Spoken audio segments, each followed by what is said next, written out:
بسم اللہ الرحمن الرحیم الرحمن علم القرآن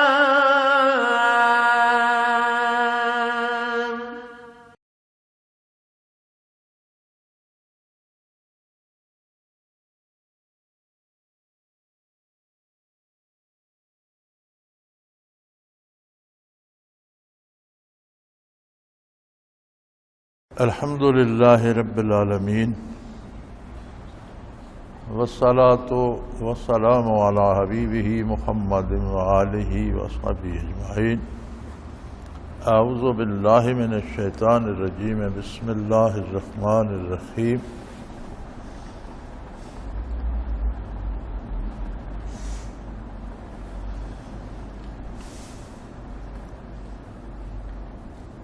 وَلَا تَقْفُ مَا لَيْسَ لَكَ بِهِ عِلْمٌ إِنَّ السَّمْعَ وَالْبَصَرَ وَالْفُؤَادَ كُلُّ أُولَئِكَ كَانَ عَنْهُ مسؤولا۔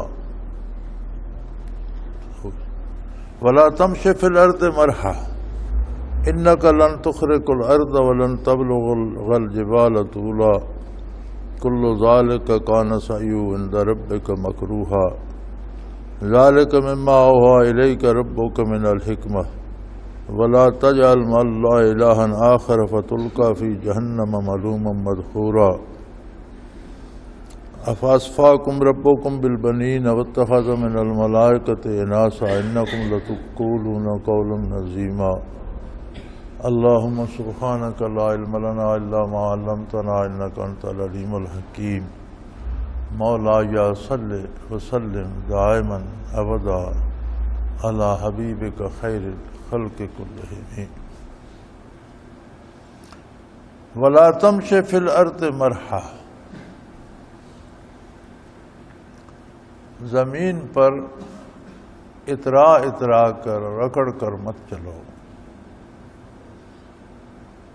انک لن تخرق الارض، تمہارے اکڑ کر چلنے سے کوئی زمین پھٹ نہیں جائے گی، یعنی متکبرانہ چال اختیار نہ کرے، مناسب اور شریفانہ انداز میں چلے۔ وَلَن تَبْلُغَ الْجِبَالَ طُولًا، اور تم اکڑ کر کوئی پہاڑوں سے بلند نہیں ہو جاؤ گے۔ تم سے تو پہاڑ بھی اونچے کھڑے ہیں، اونچا کھڑا ہونا یا اکڑنا کوئی بڑی بات نہیں ہے، اور تمہارے اکڑ کر اور اترا کر چلنے سے کوئی زمین نہیں پھٹ جائے گی۔ صرف انسانی مزاج، اس کا اپنا مزاج متاثر ہوتا ہے، اور تکبر کا کوئی انداز بھی اللہ کریم کو پسند نہیں۔ تکبرانہ انداز میں معاشرے میں بھی بگاڑ پیدا ہوتا ہے اور فساد کی بنیاد پڑتی ہے۔ یہ پچھلی 8-10 آیات میں اللہ کریم نے انسانی رویوں پہ ارشاد فرمایا ہے کہ کس طرح کے رویے اختیار کیے جائیں۔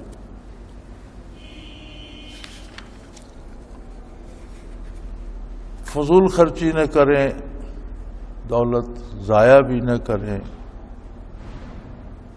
اور کنجوس بھی نہ بن جائیں،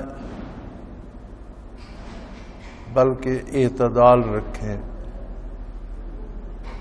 حلال جائز ذرائع سے دولت حاصل کریں، حلال اور جائز مقامات پر مناسب طریقے سے خرچ کریں۔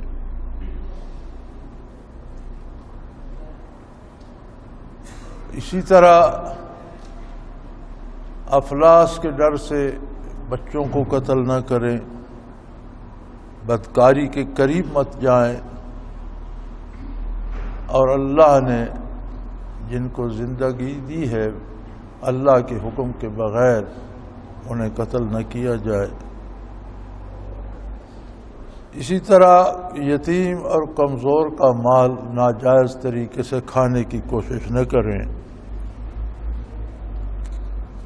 جو وعدے کرتے ہیں وہ شریعت کے مطابق اور جائز کریں، اور اپنے عہد پر قائم رہیں، اپنا عہد نبھائیں۔ لین دین میں ڈنڈی نہ ماریں، پورا تولیں، پورا دیں، پورا لیں،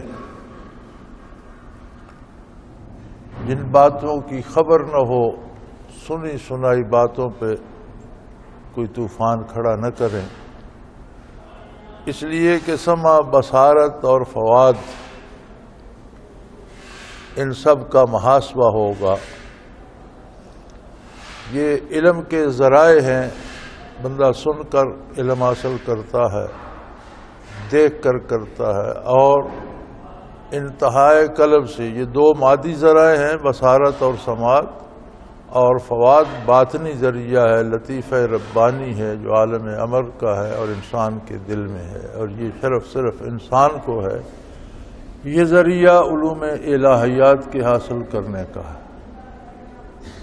تو فرمایا جب تمہیں یہ ذرائع دیے، استعمال کرنے کی توفیق بخشی اور مہلت بخشی، تو ان کا حساب بھی ہوگا کہ کانوں سے کیا سنا، آنکھوں سے کیا دیکھا، حق اور باطل میں تمیز کی یا نہیں، سچ اور جھوٹ میں تمیز کی یا نہیں، اور جو فواد ہے، لطیفہ قلب ہے، اس سے کتنے علوم حاصل کیے، اس کا بھی حساب ہوگا۔ اور زمین پر اکڑ کر مت چلو، یعنی متکبرانہ انداز مت اپناؤ کہ تمہارے چلنے سے، اکڑنے سے نہ زمین پھٹے گی، نہ تم پہاڑوں سے بلند ہو جاؤ گے۔ ذالک مما اوحی الیک ربک من الحکمہ، اور یہ دانائی کی باتیں ہیں جو تمہارے پروردگار نے تمہیں تعلیم فرمائی۔ ان سب باتوں کا اندازہ کر کے اور ایک ذہن میں ایک تصویر بنا کر دیکھیں تو کتنا خوبصورت معاشرہ بنتا ہے۔ یہ اکڑ کر چلنے کی بات صرف یہ نہیں ہے کہ کوئی زمین پر اکڑ کر چلتا ہے، یہ بھی اس میں آ جاتا ہے کہ ایک بندے نے جانا ہے اور اس کے ساتھ 50 گاڑیاں آگے ہیں، 50 پیچھے ہیں، مخلوق کا راستہ بند ہے۔ یہ سارا اکڑ کر چلنے میں آ جاتی ہیں چیزیں، اور انسان کو اپنے عاجزی کا اور اپنی کمزوری کا احساس رہنا چاہیے۔ کسی کے پاس اقتدار آ جائے یا دولت آ جائے یا طاقت آ جائے تو یہ ساری وقتی باتیں ہیں۔ بڑے بڑے طاقتور کمزور ہو جاتے ہیں، بڑے بڑے دولت مند بھوکے ہو جاتے ہیں، صاحب اقتدار سے اقتدار چھن بھی جاتا ہے اور حکمران قیدی بھی بن جاتے ہیں۔ تو یہ چیزیں آنے جانے والی ہیں، ان پر تکبر نہیں کرنا چاہیے اور دوسری مخلوق کے سامنے اکڑنا نہیں چاہیے۔ اگر یہ اخلاقیات جو قرآن نے تعلیم فرمایا ہے، معاشرہ ان پر استوار ہو تو کتنا خوبصورت معاشرہ۔ نبی کریم صلی اللہ علیہ وآلہ وسلم نے صرف یہ چیزیں پہنچائی نہیں، بلکہ ان پر ایک معاشرہ، ایک ریاست، ایک سلطنت تعمیر فرمائی اور چشم عالم کو دکھایا کہ یہ مثالی معاشرہ ہے۔ وَلَا تَجْعَلْ مَعَ اللَّهِ إِلَٰهًا آخَرَ، اور کبھی بھی کسی حال میں بھی اللہ کا کوئی شریک مت بناؤ۔ کسی میں ذات اور صفات میں اللہ کی شراکت کی کوئی استعداد نہیں ہے۔ اللہ واحد ہے، اپنی ذات میں بھی، اپنی صفات میں بھی، لا شریک ہے، بے مثل ہے، بے مثال ہے۔ قل هو اللہ احد، اللہ احد ہے۔ احد وہ اکائی ہوتی ہے جو آگے تقسیم نہیں ہو سکتی۔ واحد ایک انگلی کو بھی واحد کہہ سکتے ہیں، لیکن پھر اس میں کھال ہے، گوشت ہے، ہڈیاں مختلف ہیں، نسیں ہیں، رگیں ہیں، چھوٹی بڑی خون ہے، بہت سے اجزاء سے ایک واحد انگلی ہے۔ تو واحد کو پھر ٹکڑے کیا جائے۔ احد وہ اکائی ہوتی ہے جو غیر منقسم ہو، جس کو آگے تقسیم نہ کیا جا سکے۔ تو اللہ احد، اللہ ایک ایسی ذات ہے جس کا کوئی شریک، کوئی حصہ دار، کوئی اس جیسا، نہ ذات میں نہ صفات میں کوئی بھی نہیں ہے۔ اور انسان کمزور مزاج ہے۔ وہ کہتے ہیں نا، محاورہ ہے اردو کا کہ ڈوبتے کو تنکے کا سہارا، کہ کوئی ڈوب رہا ہو تو اسے تنکا بھی نظر آئے تو اسے بھی ہاتھ مارتا ہے کہ شاید میں اس کے سہارے بچ جاؤں، حالانکہ دیکھ رہا ہوتا ہے کہ تنکا اس کی کیا مدد کرے گا۔ اسی طرح بحر حیات میں، زندگی کے اس تلاطم خیز سمندر میں انسان جب وقت گزارتا ہے تو ذرا سی کوئی مشکل آ جائے تو بے پناہ سہارے تلاش کرتا ہے، کبھی اس در پہ کبھی فرمایا نہیں، ہر مشکل کا حل اللہ کریم کے پاس ہے، ہر حال میں اس واحد لا شریک پر بھروسہ کرو، اسی کو پکارو، اور اس کا معنی یہ ہے کہ اس کی خلوص دل سے اطاعت کرو۔ تو کبھی بھی کسی حال میں بھی اللہ کے ساتھ اس کی ذات یا اس کی صفات میں کسی کو شریک نہ جانو، چونکہ یہ ایسا جرم ہے کہ یہ اکیلا جرم بندے کو ذلیل و رسوا کر کے جہنم میں پھینکنے کے لیے کافی ہے۔ یہ تو ہر برائی جہنم کی طرف لے جاتی ہے، ہر برائی گمراہی ہوتی ہے، ہر بدعت گمراہی ہوتی ہے، اور گمراہی جہنم میں جائے گی۔ لیکن یہ ذات یا صفات میں شرک کرنا تو یہ اتنا بڑا جرم ہے کہ اس کے ہوتے ہوئے کوئی نیکی بندہ کر نہیں سکتا، کوئی اچھا کام بھی کرے تو وہ قبول نہیں ہوتا، کیونکہ اللہ کے لیے خالص تو ہے نہیں، اللہ کے ساتھ تو اس نے شرک کر رکھا ہے۔ تو یہ اکیلا جرم بندے کو دوزخ کی دہکتی ہوئی آگ میں ذلت و رسوائی کے ساتھ پھینکنے کا سبب بن جاتا ہے، اس کی طرف مت جاؤ۔ فرمایا دیکھو تم کیسے، یعنی شرعی اعتبار سے تو کفر کے جو کافروں کے عقائد اور نظریات وہ باطل ہیں ہی، عقلی طور پر بھی باطل ہوتے ہیں۔ اب بعض مشرکین عرب جو تھے وہ فرشتوں کو اللہ کی بیٹیاں کہا کرتے تھے، تو اللہ کریم نے فرمایا کہ اللہ تمہیں تو بیٹے دیتا ہے اور یہ مانتے ہو کہ اولاد اللہ دیتا ہے، اور اگر بیٹی ہو تو اسے قتل کرنے پہ تل جاتے ہو اور اس سے جان چھڑانے پہ تل جاتے ہو اور منہ لٹکا کر بیٹھ جاتے ہو، بیٹی کو پسند نہیں کرتے، تو اپنے لیے بیٹے پسند کرتے ہو اور اللہ کے لیے بیٹیاں بنا لی تم نے۔ یعنی یہ تو عقلاً بھی محال ہے، سوچو تو صحیح کہ تمہیں تو بیٹے پسند ہیں کہ اللہ بیٹے، اور یہ بھی مانتے ہو کہ اللہ دیتا ہے، تو پھر جو اللہ تمہیں بیٹے دیتا ہے اپنے لیے بیٹیاں بناتا ہے، کیا بات کرتے ہو؟ اور اللہ جو کچھ بناتا ہے وہ مخلوق ہے، اولاد ذات کا حصہ ہوتی ہے، ذات سے الگ نہیں ہوتی۔ انسان کا بچہ انسان ہوتا ہے، ہر جانور کا بچہ ویسا ہی ہوتا ہے جیسا ہے، وہی صفات اس میں ہوتی ہیں۔ اللہ کی اولاد ہوتی تو وہ بھی اللہ ہوتی، اس میں الوہیت کی صفات ہوتی، تو الہ تو ایک ہی ہے، واحد و لا شریک ہے، نہ اس کے کوئی والدین ہے، نہ اس کی کوئی اولاد ہے، نہ اس جیسا کوئی دوسرا ہے، وہ ایک اکائی ہے جو غیر منقسم ہے۔ اور تم ایسے بیوقوف ہو کہ اپنے لیے بیٹے پسند کرتے ہو، اللہ کے لیے بیٹیاں پسند کرتے ہو۔ انکم لتقولون قولا عظیما، تم بہت بڑی جرت کر رہے ہو یہ باتیں کہہ کر، کل کو اللہ کریم کی بارگاہ میں پیش ہوگے تو سمجھ آئے گی۔ وَلَقَدْ صَرَفْنَا فِي هَذَا الْقُرْآنِ لِيَذَّكَّرُوا، قرآن کریم نے زندگی کے ہر موضوع پر سیدھے راستے کی طرف اور صحیح رویوں کی طرف رہنمائی فرمائی ہے، اور نزول قرآن کا مقصد یہ ہے لِيَذَّكَّرُوا کہ لوگ نصیحت حاصل کریں اور اس پر عمل کریں۔ ہمارے ہاں بھی اللہ کا شکر ہے کہ ہم مسلمان ہیں، مسلمانوں کے گھروں میں پیدا ہوئے، الحمدللہ کلمہ نصیب ہوا، نبی کریم صلی اللہ علیہ وآلہ وسلم کی امت میں سے ہیں، اللہ قبول فرمائے۔ لیکن رویے ہمارے بھی یہ ہیں کہ قرآن کریم کو روزمرہ کے امور میں عمل کرنے کے لیے ہم کم ہی پڑھتے ہیں۔ اول تو کوئی پڑھتا ہی نہیں، اور جو پڑھتا ہے وہ بھی صرف رٹا لگایا جاتا ہے، بھاگتا جاتا ہے، پڑھتا جاتا ہے، جی اتنے ختم ہو گئے، اتنے ختم ہو گئے، یا کوئی بیمار ہو تو جی ختم کرا لو قرآن کریم کا، کوئی مر گیا تو جی قرآن کریم پڑھاؤ۔ قرآن کریم زندوں کے لیے نصاب حیات ہے۔ فرمایا نزول قرآن کا مقصد تو یہ ہے ہم نے قرآن کریم میں ہر طرح کی باتوں پہ رہنمائی فرما دی، لیذکروا، تاکہ تم نصیحت حاصل کرو، تاکہ اس پر عمل کرو۔ قرآن کریم کو روز پڑھو، تھوڑا پڑھو، زیادہ پڑھو، اس کے معنی سمجھو، اس کو سمجھنے کی کوشش کرو اور اسے اپنا لاہ عمل مرتب کرو، اپنی زندگی کا نصاب بنا لو اور قرآن پر عمل کرو۔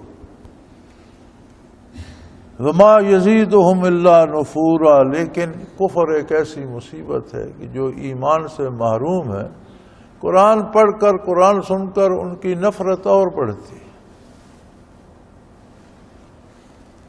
یعنی جو اسباب ہیں ہدایت کے یا اسباب ہیں حصول علم کے، کفر ایک ایسی مصیبت ہے کہ وہ الٹ جاتی ہے۔ برائی اور گناہ اور بدکاری کی زندگی ایک ایسی مصیبت ہے کہ وہ ذرائع علم الٹ جاتے ہیں، برائی کو اچھا سمجھنے لگتے ہیں اور بھلائی انہیں کڑوی لگنے لگتی ہے۔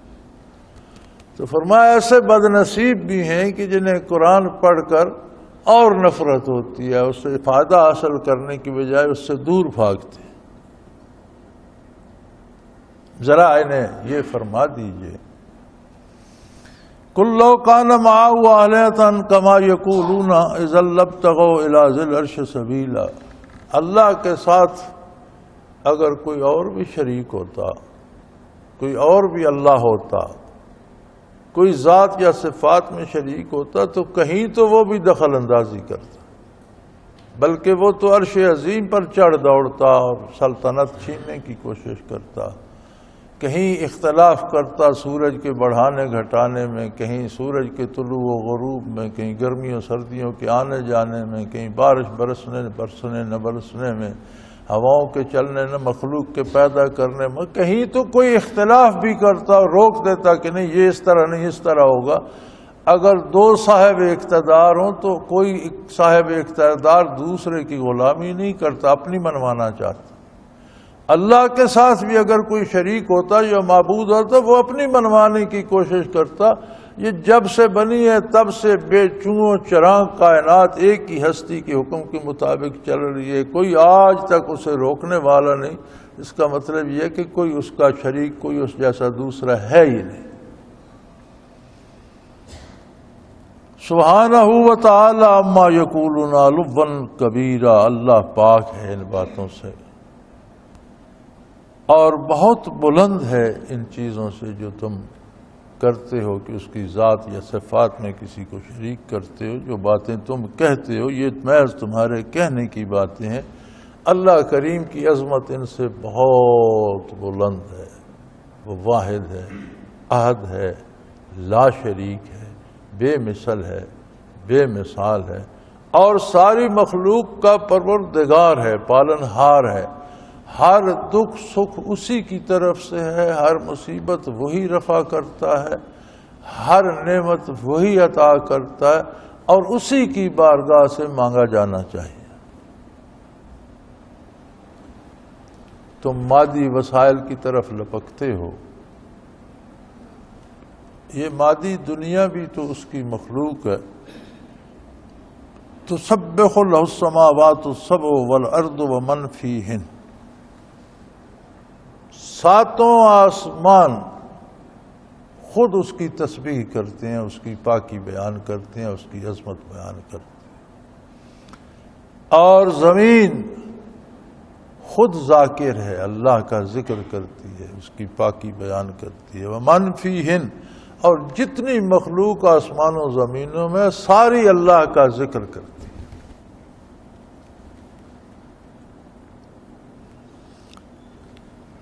کچھ حضرات نے یہ بھی لکھا ہے، اس طرف بھی گئے ہیں کہ ہر چیز زبان حال سے اللہ کی عظمت بیان کر رہی ہے، یہی اس کا ذکر ہے، لیکن یہاں مراد وہ نہیں ہے۔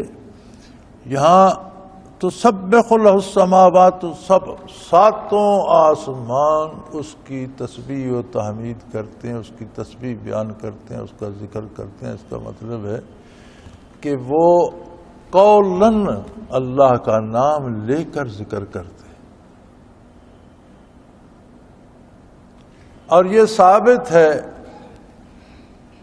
نبی صلی اللہ علیہ وآلہ وسلم سے آپ نے فرمایا میں اس پتھر کو اب تک پہچانتا ہوں جو مجھ پر سلام پیش کیا کرتا تھا۔ بہت مشہور واقعہ اور معجزہ ہے آپ صلی اللہ علیہ وسلم کا کہ کنکروں نے آپ کے ارشاد پر ابو جہل کے ہاتھ میں کلمہ پڑھا۔ امام راضی رحمۃ اللہ تعالی علیہ لکھتے ہیں کہ کنکروں کا کلمہ پڑھنا آپ کا معجزہ نہیں ہے، ہر ذرہ اللہ کا ذکر کرتا ہے، یہ تو قرآن میں موجود ہے، لیکن انسانی حواس اور کافر کے مادی حواس قطعاً سن نہیں سکتے۔ آپ صلی اللہ علیہ وسلم کا معجزہ یہ ہے کہ آپ نے کفار کے حواس کو بھی وہ ذکر سنا دیا جو وہ پتھر کر رہے تھے۔ یہ اس سے بڑا معجزہ ہے کہ ہر چیز اللہ کی ذکر کرتی ہے، تسبح لہ ما فی السماوات والارض، ہر چیز اللہ کا ذکر کرتی ہے۔ ذکر تو کنکریاں ویسے بھی کرتی ہیں لیکن کوئی سنتا نہیں۔ تو آپ صلی اللہ علیہ وسلم کا معجزہ یہ ہے کہ مومن تو مومن کافروں کو بھی سنوا دیا کہ کنکریاں اللہ کا ذکر کر رہی ہیں۔ اسی طرح مسجد نبوی کے ستون کا واقعہ، استن حنان در ہجر رسول نالہا میزت جو اصحاب عقول، حضور اکرم صلی اللہ علیہ وسلم اس ستون کے ساتھ ٹیک لگا کر جمعہ کا خطبہ ارشاد فرمایا کرتے تھے۔ پھر جب ممبر تیار ہو گیا اور خطبے کے لیے حضور ممبر پر جلوہ افروز ہوئے تو وہ اس طرح رویا اور چیخیں مار کر کے سارے اہل مجلس نے اس کا رونا سنا۔ حضور ممبر سے نیچے تشریف لے آئے، اسے گلے سے لگا لیا، تو پھر بھی وہ ایک دم خاموش نہیں ہو گیا۔ جس طرح بچہ سسکتا سسکتا چپ کرتا ہے اس طرح سے آہستہ آہستہ سسکتا سسکتا خاموش ہوا۔ تو اس کا مطلب ہے کہ قولی طور پر بول کر ہر چیز اللہ کا ذکر کرتی ہے۔ استن حنانہ جس طرح بولا، جس طرح کنکریاں بولی، یہ الگ بات ہے کہ ہمارے مادی حواس اسے نہ سنیں تو یہ اور بات ہے۔ اور دوسری بات یہ ہے کہ حیات منحصر ہی ذکر الہی پر ہے۔ جو ذکر چھوڑ دیتی ہے، وہ درخت ہو تو سوکھ جاتا ہے، ایندھن بن جاتا ہے، دریا ہو تو خشک ہو جاتا ہے، پہاڑ ہو تو گر جاتا ہے، جاندار ہو تو مر جاتا ہے۔ یہ مجبوری ہے ہر چیز کی، جب تک اس نے دنیا میں اس مادی زندگی میں رہنا ہے اس کا ذرا ذرا ذکر کرے گا، اور یہ غیر اختیاری ہے۔ جو قرب الہی مرتب ہوتا ہے وہ اختیاری ذکر پہ مرتب ہوتا ہے۔ پہاڑ، پتھر، دریا، جنگل، درخت ذکر کرتے ہیں تو یہ وہ ان کا کمال نہیں ہے، یہ ان کی مجبوری ہے، وہ فطری طور پر کرتے ہیں۔ انسان جب کرتا ہے تو بالارادہ کرتا ہے اور عقیدے کی بنیاد پر کرتا ہے، سو یہ الگ بات ہے کہ وہ ترقی درجات کا حامل ہوتا ہے۔ تو تسبح لہ السماوات السبع والارض، ساتوں آسمان، زمین اور جو کچھ ان میں ہے، ہر چیز اللہ کا ذکر کرتی ہے۔ وَإِن مِّن شَيْءٍ إِلَّا يُسَبِّحُ بِحَمْدِهِ، کوئی چیز ایسی نہیں ہے جو اللہ کی پاکی اور اس کی تعریف بیان نہ کرتی ہو۔ اسی آیہ کریمہ کا مطلب یہ ہے کہ جو چیز اللہ کی پاکی، تسبیح و تحمید نہیں کرتی وہ رہتی نہیں۔ کوئی چیز ایسی کائنات میں ہے نہیں جو تسبیح و تحمید نہ کرے اور وہ باقی رہے۔ تو اس کا مطلب ہے کہ جو چیز تسبیح و تحمید نہیں کرتی وہ ختم ہو جاتی۔ وَلَٰكِن لَّا تَفْقَهُونَ تَسْبِيحَهُمْ، ہاں تم ان مادی ذرائع سے، ان کانوں سے ان کی تسبیح سن نہیں سکتے، کیونکہ یہ مادی ہیں اور مادے کو استعمال اور مادی چیزیں سننے اور حاصل کرنے کے لیے ہیں۔ اگر کوئی کسی کو دل کی آنکھیں، دل کے کان، دل کی زبان دے دے تو وہ سن بھی سکتا ہے۔ اِنَّهُ كَانَ حَلِيمًا غَفُورًا، اور بے شک اللہ بڑا بردبار، حلیم، عاجز مخلوق ہو کر اس کے روبرو اس کی نافرمانی کرتے ہیں وہ برداشت کرتا ہے۔ اس نے جتنی مہلت دی ہے اتنی مہلت دیے رہتا ہے، رزق دیتا ہے، صحت دیتا ہے، روزی دیتا ہے اور قوت کار دیتا ہے، اور فوراً بندے کو پکڑتا نہیں ہے، اور اگر توبہ کر لے تو جتنے جرم کر چکا وہ معاف کر دیتا ہے۔ انہ کان حلیما غفورا، وہ بردبار بھی ہے اور معاف کرنے والا بھی ہے. کتنے جرائم کرنے کے بعد اگر کوئی رجوع اللہ کرتا ہے خلوص دل سے تو اللہ کریم معاف فرما دیتے. لیکن جنہوں نے اللہ کی یاد سے منہ موڑ لیا اور اس کی عظمت کا انکار کر دیا تو یہ اتنا بڑا جرم ہے کہ پھر انہیں کوئی چیز فائدہ نہیں دیتی. حتیٰ کہ جب آپ قرآن پڑھتے ہیں وَإِذَا قَرَأْتَ الْقُرْآنَ،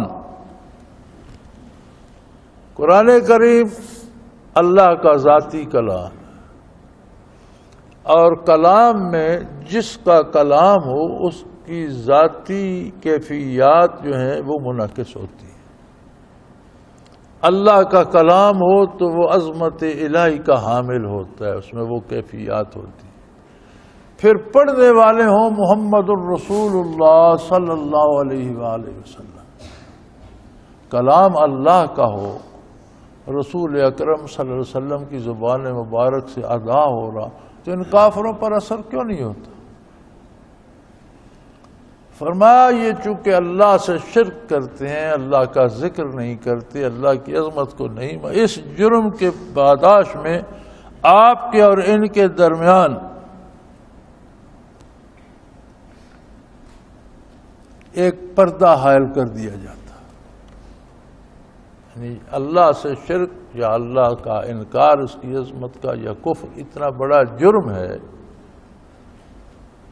قرآن پڑھنے والے کو اگر یہ احساس ہو کہ یہ وہ الفاظ ہیں جو اللہ کی ذات نے ارشاد فرمائے اور یہی وہ الفاظ ہیں جو محمد الرسول اللہ صلی اللہ علیہ وسلم کی زبان حق ترجمان سے ادا، اور مجھے اللہ نے سعادت بخشی ہے کہ میں نور ایمان کے ساتھ انہی الفاظ کو تلاوت کر رہا ہوں. یہ ایک کیفیت جسے نصیب ہو جائے اسے لذت آتی ہے قرآن کی تلاوت کی، پتہ چلتا ہے کہ میں کیا پڑھ رہا ہوں. لیکن بدکاروں پر، کفار پر، بے دینوں پر یہ اللہ کا کلام حضور کی زبان حق ترجمان سے ادا ہو رہا ہوتا ہے، ان پر اثر نہیں کرتا. فرمایا یہ ان کے جرائم کی سزا ہے کہ ہم آپ کے اور ان کے درمیان ایک پردہ حائل کر دیتے. آواز تو سنتے ہیں، حضور جب قرآن پڑھتے تھے تو کافر بھی سنتے تھے، اس پر رد عمل بھی دیتے تھے، شرارتیں کرتے تھے، حضور کو ایذا پہنچاتے تھے، انکار کرتے تھے، نہیں مانتے. آواز سنتے ہیں لیکن وہ جو کیفیات اس میں ہے وہ ان تک نہیں جاتی، ان کو پردے سے روک دیا جاتا ہے. ان کے دل اس قابل انہوں نے نہیں چھوڑے، ان کے دل سیاہ ہو چکے ہیں. لہذا اللہ کریم ان کے درمیان اور آپ کے درمیان ایک چھپا ہوا پردہ، حجاب مستورہ، نظر نہ آنے والا ایسا پردہ حائل کر دیتے ہیں کہ انہیں صرف آواز آتی ہے، اس میں جو کیفیات و لذات ہیں وہ ان تک نہیں جاتی. اذا قرأت القرآن جعلنا بینک و بین الذین لا یؤمنون بالآخرۃ حجابا مستورا، جو آخرت کے اور اخروی زندگی کے اور قیامت کے منکر ہیں ان کے اور آپ کے درمیان ایک چھپا ہوا پردہ ہم حائل کر دیتے ہیں، بہت جو خفیف ہوتا ہے، لیکن وہ ان لذات کو جو قرآن میں ہیں ان کو چھان لیتا ہے، ان تک صرف آواز جاتی ہے، کیفیات نہیں جاتی.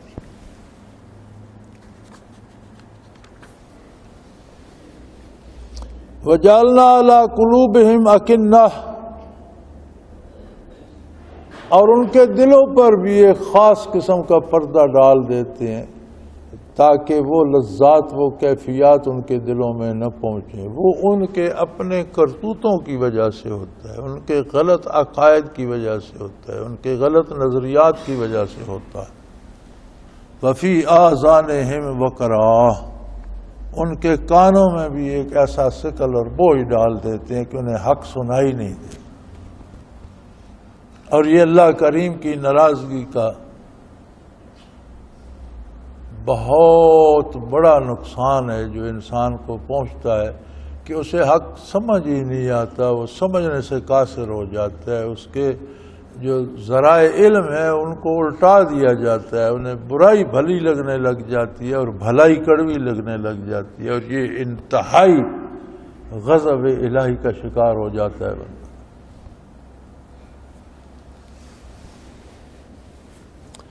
وَإِذَا ذَكَرْتَ رَبَّكَ فِي الْقُرْآنِ وَحْدَهُ وَلَوَّوْا عَلَىٰ أَدْبَارِهِمْ نُفُورًا، جب آپ اللہ کی عظمت، اس کی توحید اور اس کی شان بیان فرماتے ہیں اور اس کا ذکر فرماتے ہیں، قرآن میں ذکر فرماتے ہیں، قرآن پڑھتے ہیں، آپ اس کی تشریح و تفسیر بیان فرماتے ہیں، لَوَّوْا عَلَىٰ أَدْبَارِهِمْ نُفُورًا، تو یہ لوگ نفرت سے پیٹھ پھیر کر چل دیتے ہیں، انہیں وہ باتیں پسند ہی نہیں آتی۔ آدمی کو بخار یا تپ ہو جائے نا تو اسے میٹھی چیز بھی کڑوی لگتی ہے،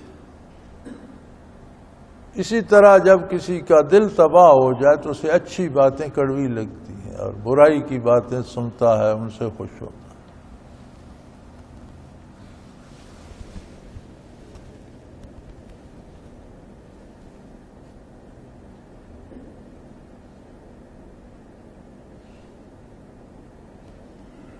نحن اعلم بما یستمعون بہ، جب یہ آپ کی طرف کان لگا کر سنتے ہیں تو ان کی جو اصل کیفیت ہے اللہ کا بھی فرماتا ہے ہم اسے جانتے ہیں۔ یہ بڑے دھیان سے اور بڑے غور سے کان لگا کر آپ کی آواز مبارک سن رہے ہوتے ہیں جب آپ قرآن پڑھ رہے ہوتے ہیں، اور اس کے بعد اذ یستمعون الیک وَإِذْ هُمْ نَجْوَىٰ، اور پھر وہاں سے الگ ہوتے ہیں تو آپس میں پھر سرگوشیاں کرتے ہیں اور کہتے کیا ہے، اذ یقول الظالمون ان تتبعون الا رجلا مسحورا، ظالم آپس میں یہ کہتے ہیں کہ ان پر تو کسی نے ایسے لگتا ہے جادو کر دیا، یہ ایسی باتیں کر رہے ہیں، یہ ہمارے بتوں کو باطل بنا رہے ہیں، حالانکہ بت ہمارا وہ کام بھی کرتے ہیں، فلاں بھی کرتے ہیں، وہ بھی کرتے ہیں، وہ بھی کرتے ہیں، یہ بت ہیں، ہم ان کی پوجا کرتے ہیں تو یہ ہمیں اللہ سے چیزیں لے کر دے دیتے ہیں، ہم ان کی پوجا کرتے ہیں تو یہ ہمارے لیے اولاد حاصل کر دیتے ہیں، رزق حاصل، یہ اللہ سے چیزیں لے کر ہمیں دے دیتے ہیں، اور یہ تو ان کی ایسے تردید کر رہا ہے ایسے لگتا ہے ان پر کسی نے جادو کر دیا۔ انظر کیف ضربوا لک الامثال، میرے حبیب دیکھیں یہ آپ کے لیے کیسی مثالیں پیش کرتے، ایک ایسی ہستی جس کی بعثت سے نبوت کی تکمیل ہوئی، آدم علیہ نبینا علیہ الصلوۃ والسلام سے نبوت شروع ہوئی، بڑے بڑے اللہ کے مقرب نبی، انبیاء، رسل، اولی العزم رسول دنیا میں تشریف لاتے رہے، لیکن مخصوص قوموں کے لیے، مخصوص اوقات کے لیے۔ جب آپ صلی اللہ علیہ وسلم جلوہ افروز ہوئے تو ساری کائنات کے لیے اور سارے زمانوں کے لیے، قیامت تک کے لیے گویا نبوت مکمل ہو گئی، اب کسی نئے نبی کی ضرورت باقی نہیں رہی، گنجائش ہی باقی نہ رہی، نبوت اپنی تکمیل کو پہنچ گئی۔ ایسی ہستی کی باتیں سن کر یہ اپنے جاہل آباء و اجداد کی رسومات کو صحیح مانتے ہیں اور کہتے ہیں ان پر تو ایسا لگتا ہے کسی نے جادو کر دیا ہے۔ اور دیکھیے آپ کے لیے کیسی گھٹیا مثالیں دیتے ہیں یہ، اس کا نتیجہ کیا ہے؟ آپ کی عظمت سے آشنا نہ ہوئے تو گمراہ ہو گئے، اور ایسے گمراہ ہوئے فلا یستطیعون سبیلا، انہیں کبھی صحیح راستہ نہیں۔ جو عظمت رسالت سے بے نیاز ہو گیا، عظمت رسالت سے آگاہ نہ ہو سکا، وہ ایمان کی حلاوت پا نہیں سکتا، راہ ہدایت پا نہیں سکتا، اس سے محروم ہو جاتا۔ اور کہتے ہیں بڑا عجیب لگتا ہے نا یہ بات جب آپ فرماتے ہیں کہ اللہ کریم دوبارہ پیدا فرمائیں گے، وَقَالُوا وَإِذَا كُنَّا عِظَامًا وَرُفَاتًا أَإِنَّا لَمَبْعُوثُونَ خَلْقًا جَدِيدًا، کہتے ہیں عجیب بات ہے یہ، عجیب بات ارشاد فرماتے ہیں کہ جب ہم مر جائیں گے، وجود گل سڑ جائیں گے، ہڈیاں بھی پرانی ہو کر چورا چورا ہو کر خاک میں مل جائیں گی، تو کیا پھر ہم نئے سرے سے اسی طرح کی مخلوق بن کر کھڑے ہو جائیں گے؟ یہ کیسے ممکن ہے؟ فرمایا انہیں فرما دیجئے کل کونوا حجارۃ او حدیدا، تم مر کر مٹی نہ بنو، تم مر کر سخت پتھر چٹان بن جاؤ، یا اس سے بھی سخت تر لوہا بن جاؤ۔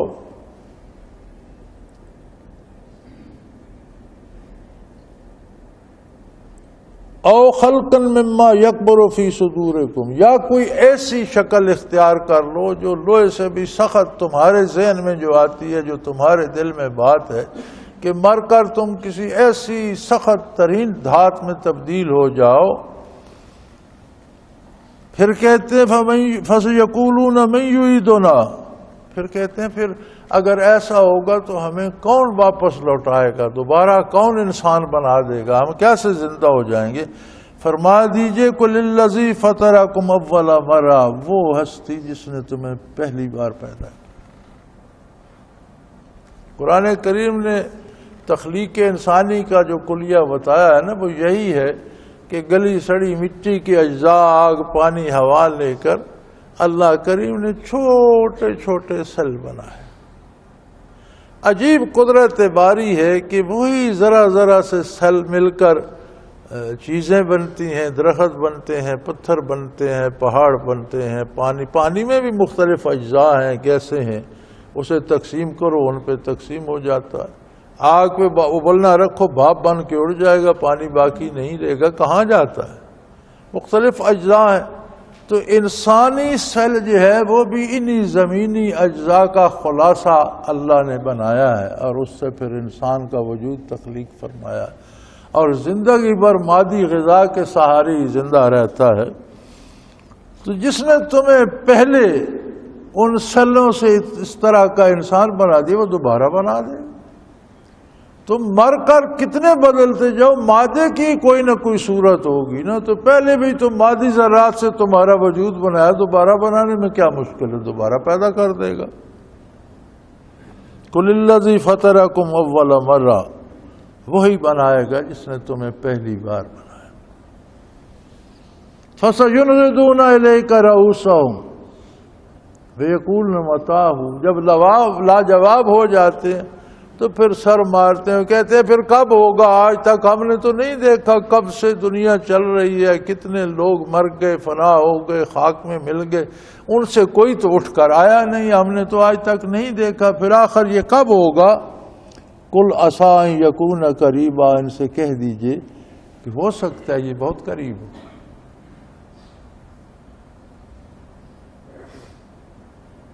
تمہارے شب و روز کی بات نہیں ہے،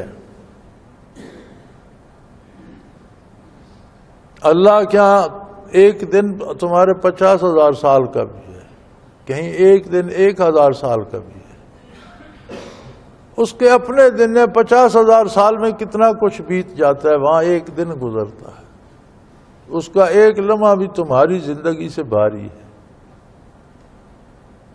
اور اس کے حساب سے تو کوئی دور نہیں ہے، قیامت دروازے پہ کھڑی ہے، اور پھر جو مرتا ہے من مات فقد قام قیامت ہو، اس کی قیامت تو قائم ہو جاتی ہے، اور کتنے لوگ روزانہ مرتے ہیں، ہر لمحہ ہر پل مر رہے ہیں،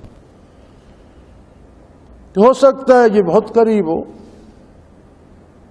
یوم یدعوکم فتستجیبون بحمدہ وتظنون ان لبثتم الا قلیلا، یہ تو تب پتہ چلے گا جب وہ تمہیں پکارے گا، کھڑے ہو جاؤ، زندہ ہو جاؤ، اور تم اس کی ارشاد کو قبول کرو گے اور اس کے حکم کی تعمیل کرو گے مجبور ہو کر، اضطرارا، تمہارے پاس کوئی دوسرا چارہ نہیں ہوگا، جب وہ حکم دے دے گا کھڑے ہو جاؤ، تو ہر ذرہ اپنی اپنی جگہ جا کر اپنا وجود مکمل کر لے گا، اور وہی انسان پھر سے کھڑے ہو جائیں گے، اور تم اس وقت یہ سوچ رہے ہوگے کہ ان لبثتم الا قلیلا، ابھی تو کل تم مرے تھے، کوئی لمبی بات نہیں، کوئی بڑا عرصہ نہیں گزرا، تو لمحوں کی بات ہے، ابھی تو مرے تھے، ابھی قیامت قائم ہو گئی۔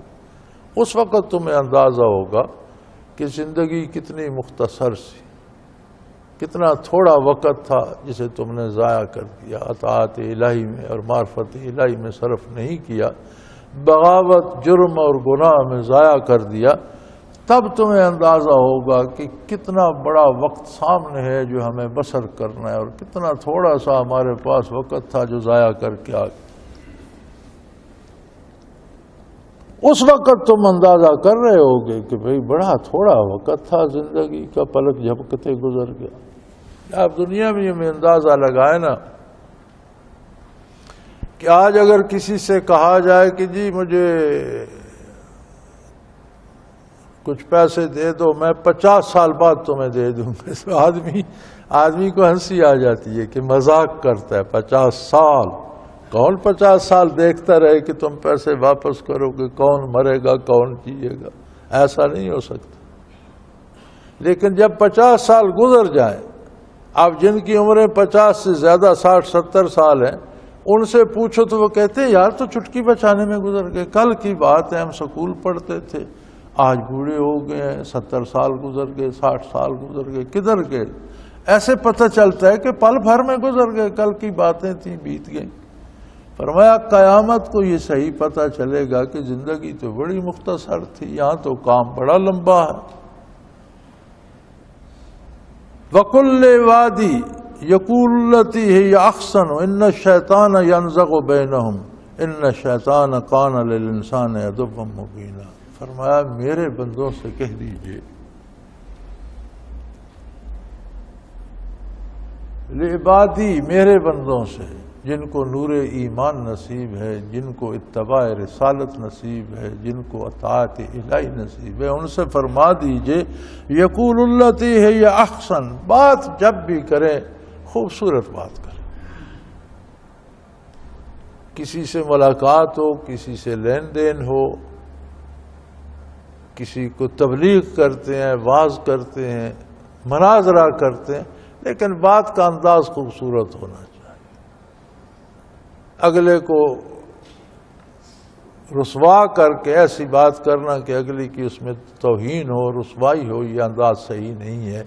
بات احترام سے کی جائے اور بات اگلے کا لحاظ کرتے ہوئے کی جائے۔ خواہ جھگڑا بھی ہو تو جھگڑے میں بھی یہ لحاظ رکھنا چاہیے کہ جائز باتیں کی جائیں، ناجائز اور ناروا نہ کی جائیں، گالی گلوچ نہ کیا جائے، تانے مینے نہ دیے جائیں۔ تبلیغ ہو تو اس میں بھی خیال رکھنا چاہیے کہ اگلا بھی اللہ کی مخلوق ہے۔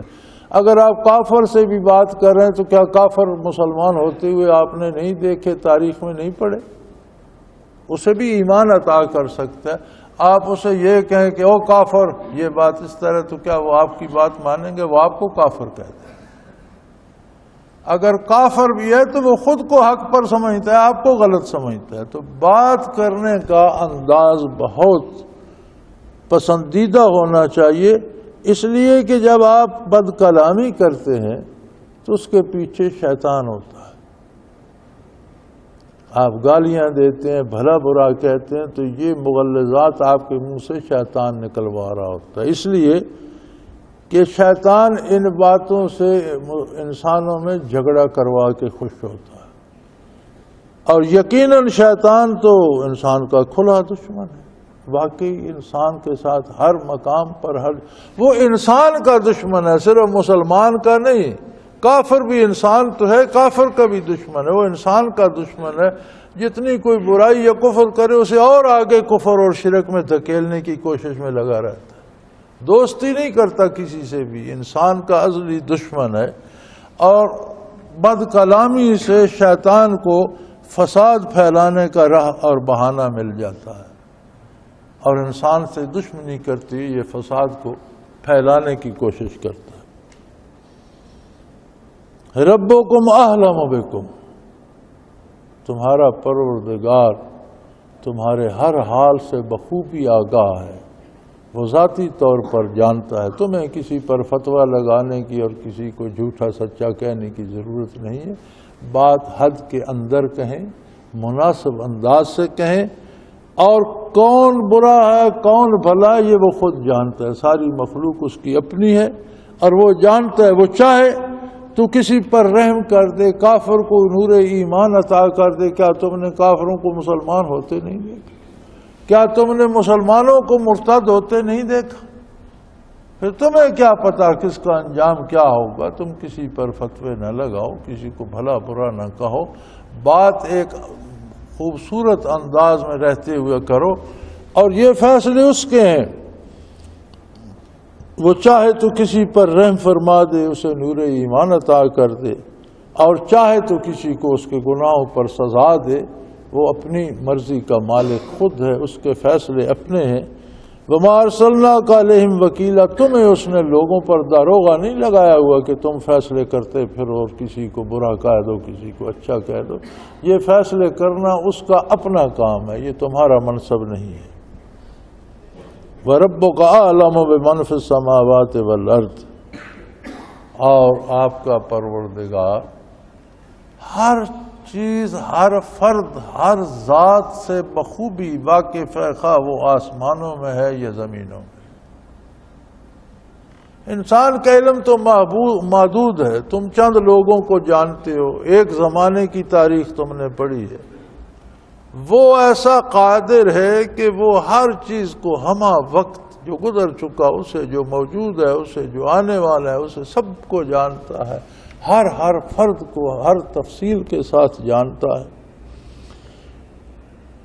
اور وَلَقَدْ فَضَلْنَا بَعْضَ النَّبِيِّينَ عَلَىٰ بَعْضٍ، اور بعض انبیاء کو بعض پر ہم نے فضیلت بخشی۔ انہیں اس بات پر بھی اعتراض ہے کہ یہ خود کو نبی بھی کہتے ہیں اور پھر کہتے ہیں میں سب سے افضل نبی ہوں، تو بھئی یہ کوئی نئی بات ہے، پہلے بھی تو ایسے انبیاء آئے ہیں جو دوسروں سے افضل تھے۔ قرآن کریم کا بات ارشاد فرمانے کا انداز یہ ہے کہ بعض نبیوں کو بعض پر فضیلت دی گئی، یہ انداز نہیں اپنایا کہ بعض نبیوں کا مرتبہ بعض سے کم تھا۔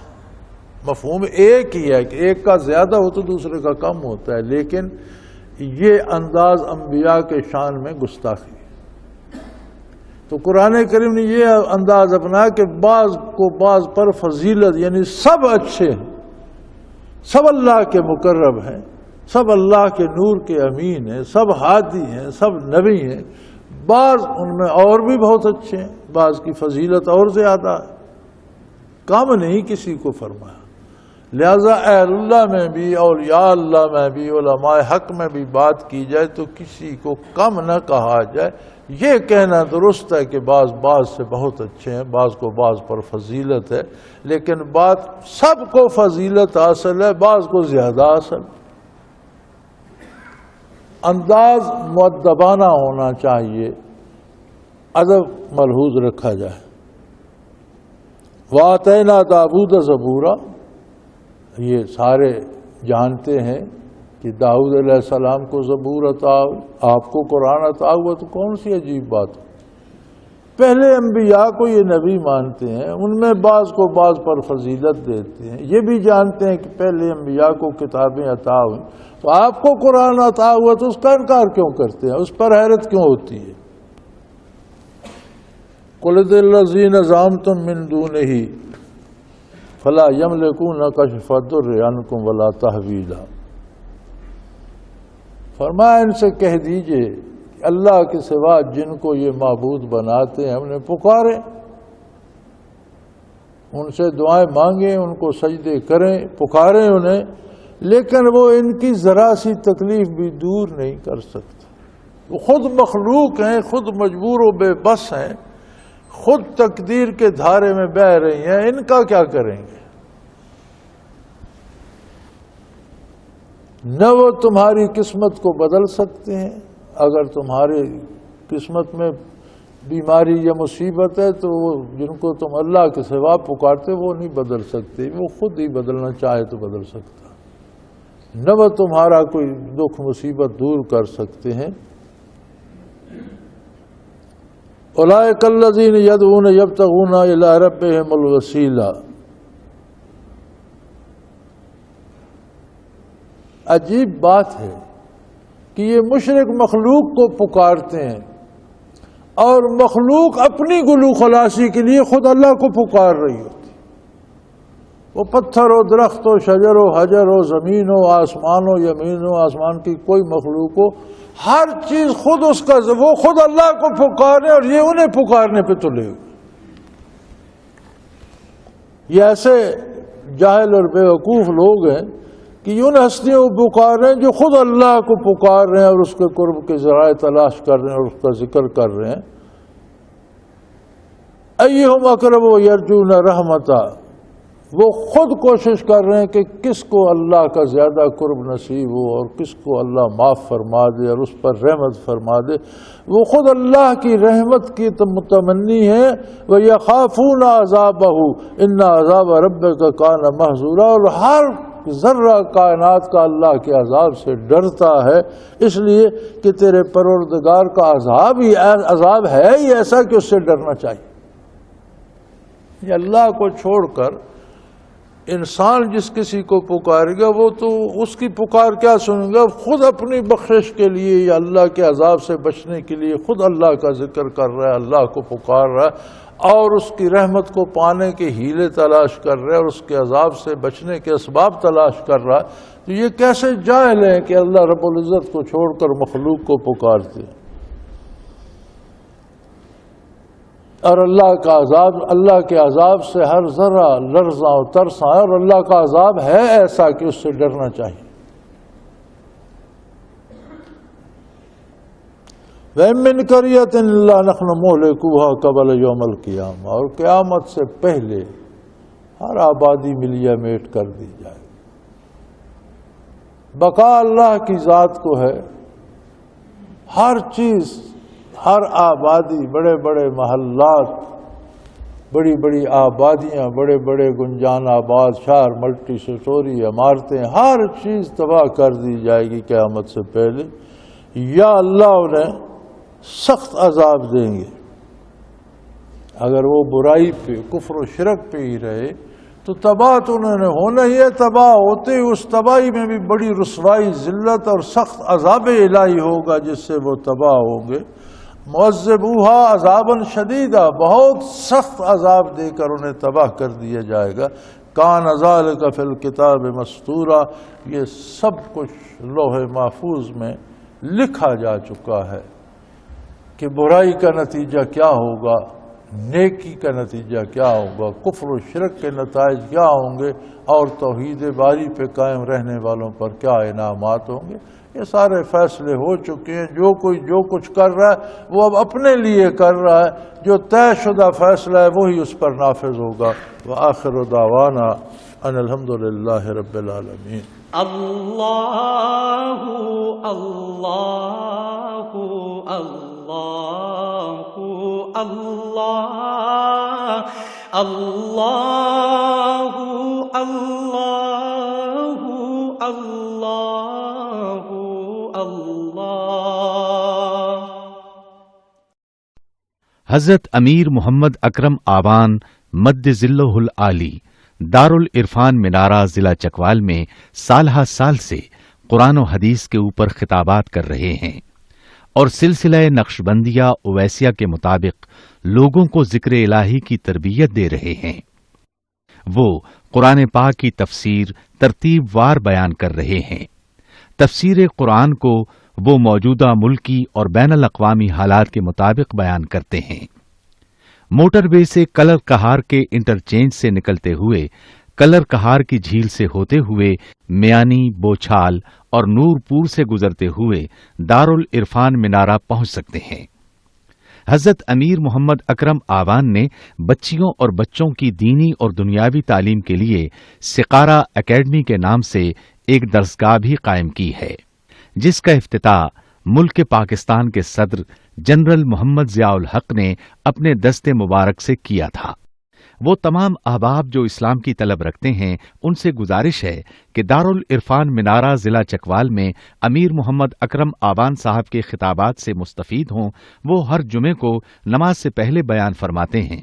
ہر ماہ کی پہلی اتوار کو ماہانہ اجتماع ہوتا ہے جس میں آپ خصوصی خطاب فرماتے ہیں اور پاکستان کے چاروں صوبوں سے احباب اس اجتماع میں شرکت کرتے ہیں. اس کے علاوہ یہاں سال میں 2 مرکزی اجتماعات بھی ہوتے ہیں. ایک رمضان المبارک میں اعتکاف کا اجتماع اور دوسرا جولائی اور اگست میں 40 دن کا اجتماع ہوتا ہے جس میں روحانی تربیت کی جاتی ہے. اپنا خون سیماب دے کر اتنا ہم کر جائیں گے، نام آقا کا چمن میں پھر رقم کر جائیں گے.